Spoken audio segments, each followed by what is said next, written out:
Hello and welcome to another episode of Old and Forgotten. And today I'm super excited to introduce you one of my personally favorite American authors, Peter Paul Beckett. Peter was born and raised in New York City on 18th of October 1839. He, as the first of three kids, got literally everything what he wanted. He never paid enough attention to school, but what he really cared about was pretty young ladies and a bottle of good whiskey in his hand. However, life prepared a big slap for him as an army which he had to enlist in.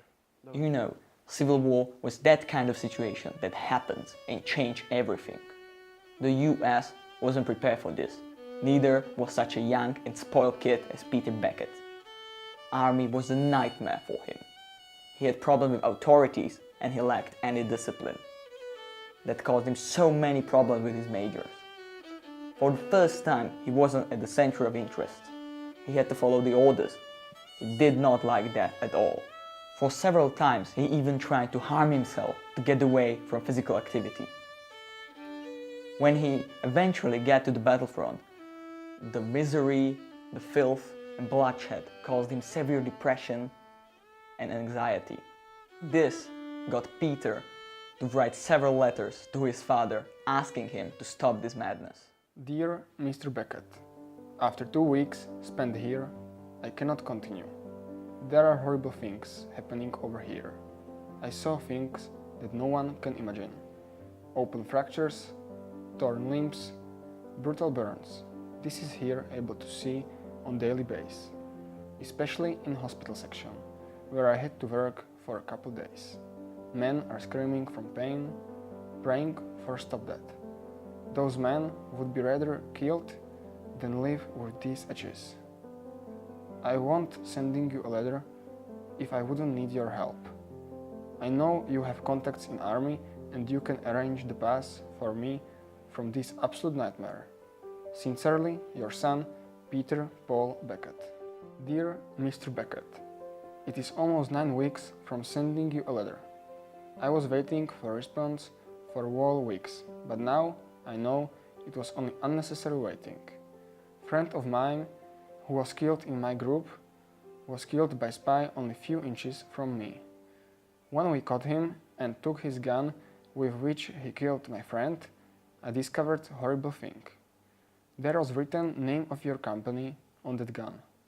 I realized that our family is earning money from deaths of innocent people and their suffering.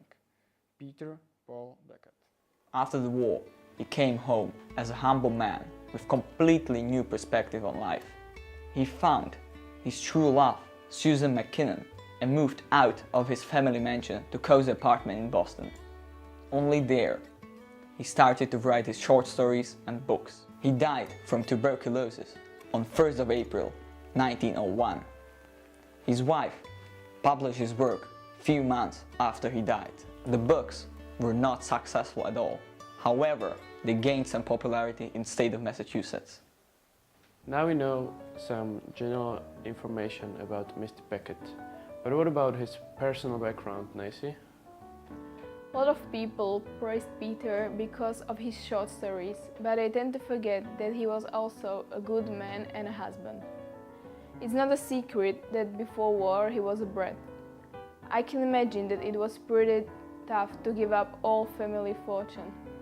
But some of his habits from the past persisted. It's not a well-known fact that he was a heavy drinker. From the diary of his wife, my grand-aunt Susan, I know that he would never sit behind the desk without a bottle of a good whiskey. Maybe that also changed the core of his short stories. Do you have any idea how Pete's relationship with his father was formed after the war? I mean, could you imagine yourself in this kind of situation? Couple years after the war, their relationship was at a freezing point. Later on, he was pretending that he didn't care about his father. But in Susan's diary, she wrote that once Peter tried to send his father handwritten copies of his short stories. When the copies came back, unopened and with no answer, Peter broke down and ran away for a few days. When he came back, he denied that he ever wrote the letters. Dear Mr. Becket, it's absolutely disappointing that you are ignoring my letters for you. This war is the worst thing in my life, but it changed my point of view on the world. Now I know that money and power are not so important as I thought. There are more important stuff, such as friends, relationships, love, and chiefly lives. I'm not waiting for your sympathy with my opinion, but I still hope you will respond to one of my letters.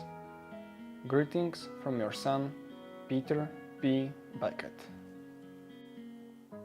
Unfortunately, Nancy and I were not able to finish our interview, so she entrusted me a photocopy of Susan's diary. In there was written that Peter didn't die from tuberculosis, but instead he accidentally poisoned himself with alcohol. His father was afraid that this event would blemish family's name, so he created cover-up that Peter died after tuberculosis. Other revelation was answered why they never had children. They tried for several times and finally, when they conceived the baby, she miscarried and they never gave it another chance. Today, we found out that authors' real-life stories could be even more fascinating than their stories. Thank you very much.